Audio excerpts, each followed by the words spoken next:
ಇತ್ತೀಚಿನ ವರ್ಷಗಳಲ್ಲಿ ಸದಾ ವಿವಾದದ ಗೂಡಾಗಿದ್ದ ಕೆಪಿಎಸ್ಸಿ ಕರ್ನಾಟಕ ಸಾರ್ವಜನಿಕ ಸೇವಾ ಆಯೋಗದ ಕಾರ್ಯದರ್ಶಿಯಾಗಿ ಐಎಎಸ್ ಅಧಿಕಾರಿ ಜಾನಕಿ ಕೆಎಂ ಅವರನ್ನು ಸರ್ಕಾರವು ನೇಮಕ ಮಾಡಿದೆ.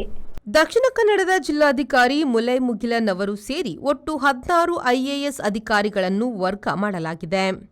ಐಎಎಸ್ ಅಧಿಕಾರಿ ದರ್ಶನ್ ಎಚ್ವಿ ಅವರು ದಕ್ಷಿಣ ಕನ್ನಡ ಜಿಲ್ಲೆಗೆ ಜಿಲ್ಲಾಧಿಕಾರಿಯಾಗಿ ಬಂದಿದ್ದಾರೆ. ಉಡುಪಿಯ ಜಿಲ್ಲಾಧಿಕಾರಿಯಾಗಿದ್ದ ವಿದ್ಯಾಕುಮಾರಿ ಅವರನ್ನು ಅಲ್ಲಿಂದ ತೆಗೆದಿದ್ದು ಈ ಕೂಡಲೇ ಅವರಿಗೆ ಸ್ಥಳ ತೋರಿಸಿಲ್ಲ.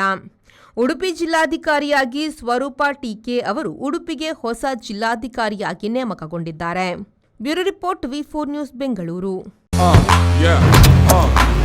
Pull up the flicks and I take it on gear. Pull up the hands and I feel no fear. I dig a don, I sick a don. Take it on the row and the show and the pull up the flicks and Volkswagen Virtus, German engineered for unmatched safety.